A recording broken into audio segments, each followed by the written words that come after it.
Hey, ladies and gentlemen, welcome back to the Jack and Glenn channel. Before we get started, make sure you hit that subscribe button. Make sure you hit that bell notification so we don't miss any of our reviews, man. Today, we're going to talk about Ready to Love, Family Ties, Season 9, Episode number 11.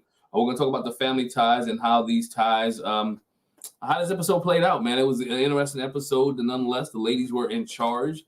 Tommy told the ladies that they're in charge, and they have to introduce the men to somebody from their family, whether it's a cousin, an uncle, a mom, a dad, and we saw families. We saw men get introduced to families. It's pretty interesting to see how these things played out and how it panned out. What we first saw was we saw Justin, right? Justin meets Mika's dad, Bill. Bill is cool, man. Bill is laid back. You can tell Bill was a player back in the day, right?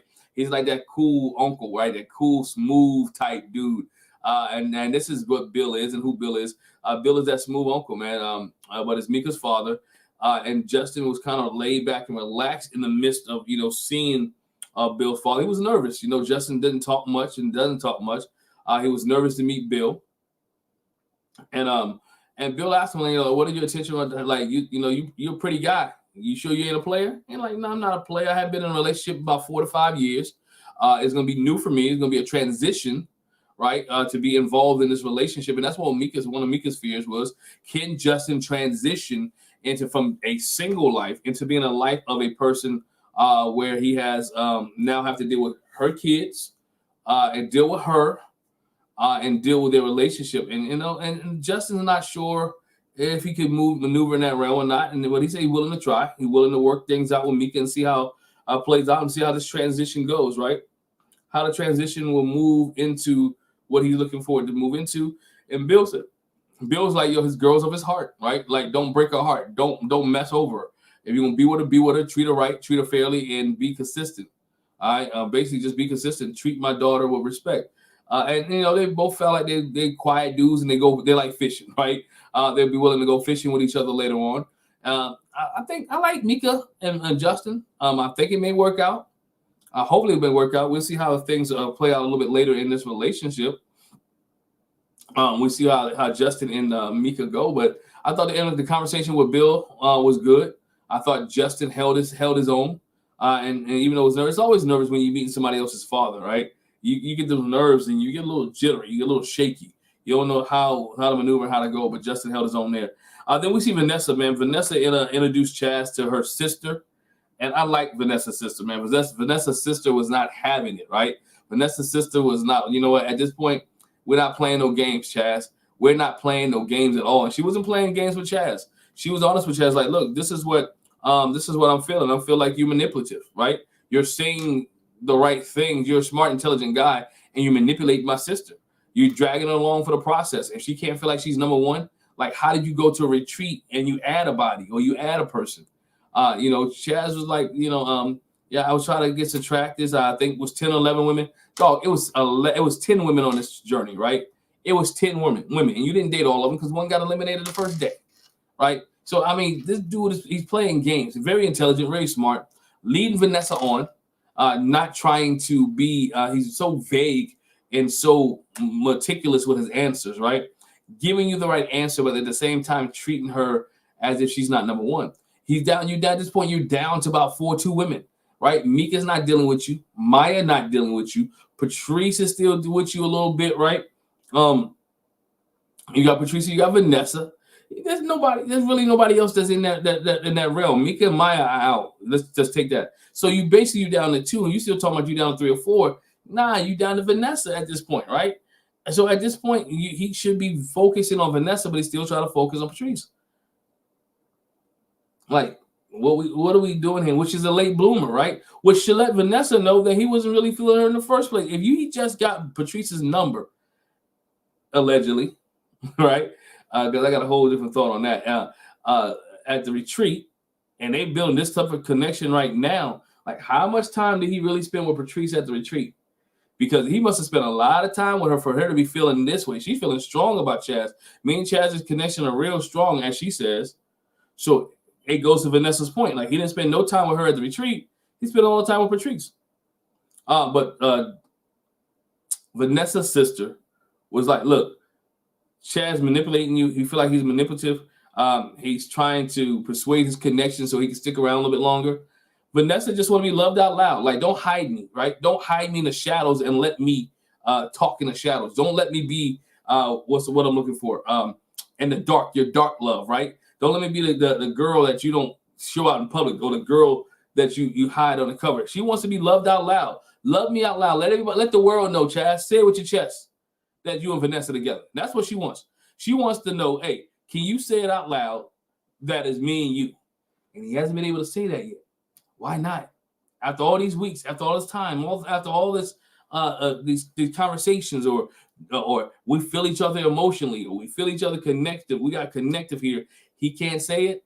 That means he doesn't want you. But we'll move on. Here we go. Then we see Patrice. She introduced Alonzo to her brother. I introduced Alonzo to her brother. She introduced Chaz to her brother and her mom. Alonzo here, brother's kind of reading Alonzo from the get-go. Like, he asked some serious questions like, do you plan to get a house or a home for my sister, right? What are your goals? Do you think this is just dating or marriage? And Alonzo, being Alonzo, gives him the goofy answer, right? Or the nervousness answer, the answer with the ha he he, with a smile and laughter. And he's like, yo, you being goofy right now. Like, we're trying to be serious. If you try, this is a serious conversation, be serious in the conversation. If you can't be serious, then move on. He flat out told us, look, if you can't be serious, my sister's gonna get tired of that after a while, and she won't leave you. If you can't be serious, after a while, she gonna leave you. I hope he heard that, right? I hope he understood what her brother was saying. Like, hey, she likes to have a good time, she likes to laugh, but she needs somebody in her life that's serious. She needs somebody in her life to be able to, hey, there's a time for seriousness and a time to play, and they be turning off and on, right? And that's what he was trying to convey to Alonzo. Like, look, it's fun, it's good to have fun, but I need you to be serious. If you want to stay with her, stay serious. No, as Patrice's mom, and she met mom and brother met Chaz. Mom was spitting, spitting, huh? All right, smitten. Mom loved Chaz from the get-go. She liked Chaz, the way he looked, the way he answered the questions. And Chaz is a great interviewer. You ever get them people that can interview real well, right? And he interviews real well, right? He says all the right things, gave all the right answers. One thing that stuck out to her brother was this. He asked him, like, how's your relationship with your family? Chaz was like, well, me and my brother's a distance. We don't see each other that much. He's like, hold on. Y'all don't, like, your family's not here, not around you? Like, they're big on family, right? Patrice and her brother, they're big on family. And Chaz doesn't have family. He doesn't deal with family. Mom's talking about, how did you make your money? Are you a drug dealer? All that stuff. Like, nah, they will to do. He made his money smart, but the big thing is family. Why don't you and your family interact? Why you and your brothers are not close, right? Why is there a gap between you and your siblings? What's going on? And those are questions that people that the brother asked. I like the way the brother asked questions. He wanted to dig deep. Like, hey, if you're gonna be with my sister, I need you to understand what's going on. I need her to understand you, and you to understand her, and just not be surface level, right? Mom was like, mom was happy that Patrice could see Chaz. Chaz gave the answer. My other connection, Vanessa, she didn't understand. She's judgmental. But Patrice, she took the time. She had a no judgment zone. She kind of understood me, and she prayed for me. I hadn't had nobody do that. Like, we're on a religious level, right? You're on a religious level. You're on a religious track, and you hadn't had nobody pray for you in a while. And that was his thing. Like, she prayed for me. She understand me. I guess he likes that. And that's where the relationship sparked or took to another level. And Patrice said she's a comforter. She liked to comfort people. She liked to be around people. She liked to make people comfortable. I don't want to say she's a people pleaser. She's a nurturer. That's what I'm looking for. Patrice is a nurturer. So she's going to nurture the person that she's with or the person that she likes. So she was nurturing Chaz, and Chaz appreciated that. She didn't nurture him enough because he still went home, right? But he enjoys the nurture, being nurtured by Chaz. Chaz he likes that. He likes the one-on-one time, right?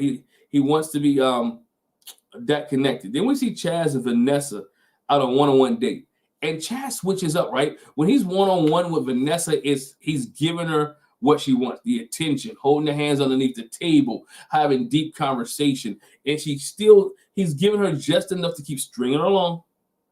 And I don't think she sees it. I don't think she understands, or she's playing a great game, that Chaz is stringing you along. He's trying to keep you winging you in there so he can stay around. because he really doesn't want to be with you because you're not meeting all his needs. He said it when he was met with Patrice's mom. She's not giving, Vanessa's not giving him everything that he wants. She's judgmental. She's not understanding. She's pushy. And he just wants to go through the process. He wants to go through the process so he can make the right decision. At this point of the process, you should really know, right? If you've been connected to Vanessa since day one, how did Patricia, how did Patricia come in the last second and swoop, right? That means the connection with you and Vanessa was only surface level. It wasn't that deep, because if you had been building that connection since day one, shouldn't nobody be able to come in the last minute and take control? One-on-one time is never an issue. They always relax and they always have the whole hand holding, and he's always looking into her eyes and telling her what she wants to hear. Yo, bro's good. I'm not gonna. Hey, he's good at what he does, and he's wooing all these women. He wooed her, and that's what they got. All right. We see Alonzo and Patrice. They went to a line dancing class. Right. I'm get to LaRon. I get to LaRon and Maya in a minute. Alonzo and Patrice, they went to a line dancing class. She wanted to see if Alonzo could be serious, see how he likes to dance, and she wanted to do something different outside the comfort zone. The class went well. They realized they are good communicators. And Alonzo said, look, he's trying to prepare himself. He's not prepared. Patrice said she don't believe Alonzo is prepared for marriage. He's prepared to maybe have a girlfriend. He's prepared to have maybe a relationship in the mid-range, but he's not prepared for the long term. That's why she likes Chaz, because Chaz is prepared. Chaz has a house. Chaz has some finances. Chaz has a ready-made family that's there, and Alonzo doesn't. He's growing, right? Alonzo's growing. He's grown from where he was at to where he is now, but he's not Chaz. And that's one of the reasons Patrice is really infatuated with Chaz, because it's like she can walk into a ready-made family.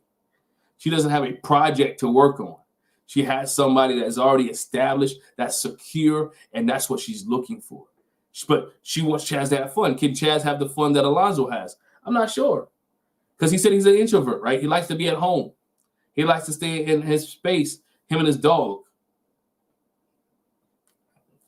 So, again, she has a dilemma, because she got one guy who's fun but not serious, a guy who's serious and together but not fun. There lies the difference between the two, Alonzo and Chaz, and that's why she's struggling with her issue. That's why she's struggling with who she's going to select and who she's picking in this place. So it's going to be interesting to see how this rolls out down the line. Then we see, I get to this part, we see LaRon, my man, LaRon. Maya is supposed to meet with LaRon, and LaRon's supposed to meet with Maya's mama. Maya's mama called and says, you know what, she cannot make the date. Oh, she can't make it. She got busy things caught up, and she can't be there. LaRon and Maya had an argument earlier. They went on a date that's outside of the process. Again, why they tell people don't date outside the process, because we can't see it. We don't know what's going on. If this wasn't a meet your parent situation and they started beefing, we would never know, right? But again, they had a date. The story goes, Maya met her with a guy that she knew, or he came over and spoke to her, had a conversation. LaRon, who had been drinking, right, sees this, gets upset, and she said he goes belligerent, call her a B, call her out of her name, do all this, just get angry and upset, right? Yo, if you can't handle your liquor, if you can't handle your girl introducing or talking to somebody else, and you're that possessive, you don't need her. Shouldn't be together. Shouldn't be with each other. So he apologized, said it would never happen again. I'm working on it. If you don't like it, don't be around it. People show you who they are, right? This ain't the first time we've seen this from LaRon. And I like LaRon. We saw this with Koshia, right? She saw this when he was talking to Koshia at the table, and how he dismissed Koshia, how he went off on Koshia, how he was rude to Koshia, how he had that girl, young lady, crying.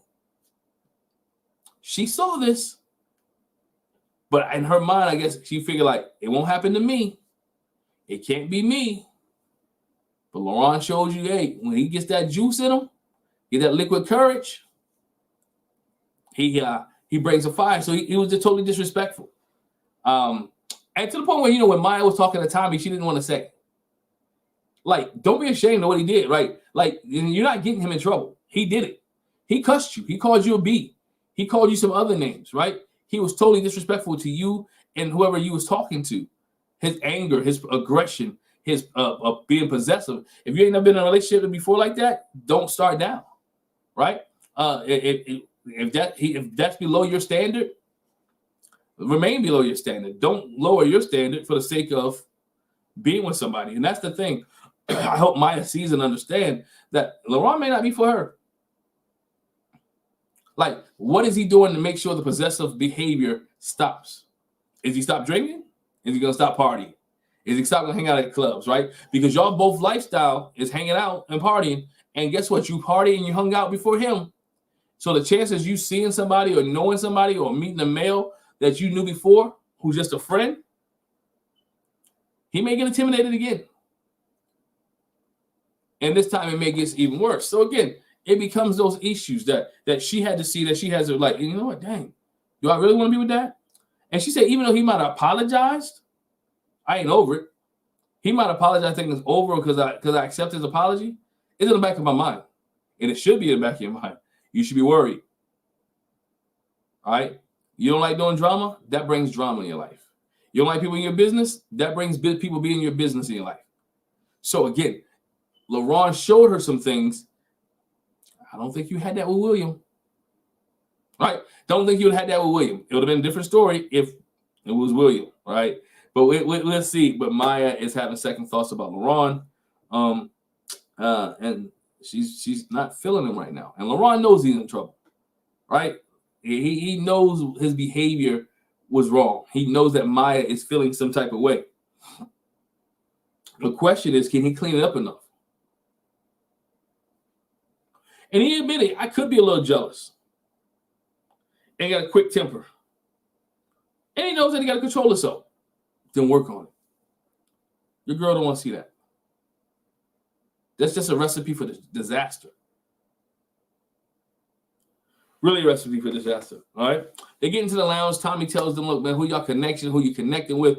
Mika says she's connecting with Justin. And everything is going fine. They had dinner.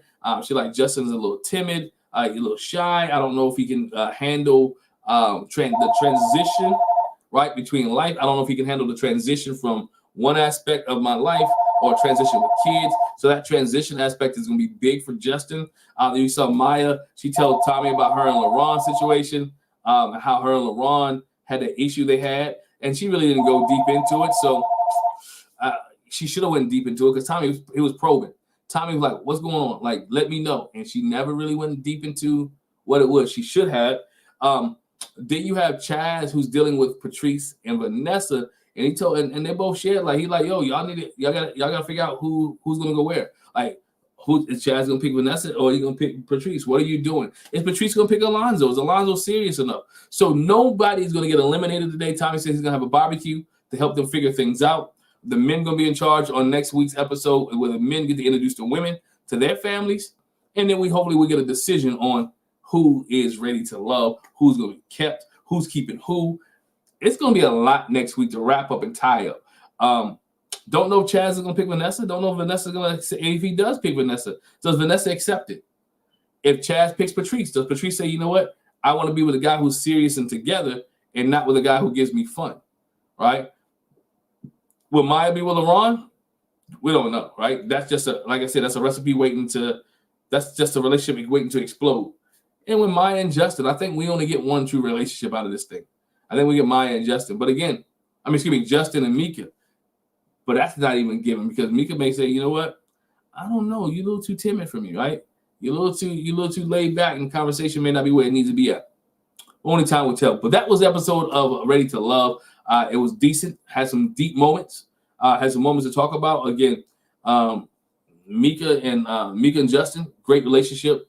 Justin met her dad, Mika's dad, Bill. He likes him a little bit. They even killed, right? Didn't see this thing growing when they first started dating, thought it would be over with. But over the retreat, they built this relationship up, and it's pretty strong now, right? It's a pretty strong relationship. So Mika and Justin, may just actually make it out. Maya and LaRon, up and down. Chaz and Patrice, never know. Patrice and Alonzo, could be. They have fun together. And Vanessa and Chaz, not gonna happen. Chaz is about Chaz. She doesn't fit into Chaz's relationship or Chaz's life. I don't think so. So only one, again, as I mentioned, only one I see walking out of this thing out of a relationship is maybe Mika and Justin. But that's still about 60-40 chance. But let me know what your thoughts are. Who you think leave next week on Ready to Love with Love. Hit the subscribe button, hit the bell notification. Make sure you don't miss any of our reviews. If you're feeling good, if you like the reviews, make sure you join our membership. It's only $1. Check us out. We have more content coming for you. Join the membership, hit the subscribe button, hit the bell notification, and we're here for you. You're here for us. And as long as you're here, we're going to be here. Keep talking about Ready to Love. Once again, appreciate you guys. Thank y'all very much for rocking with us, and we'll catch you a little bit later. Peace.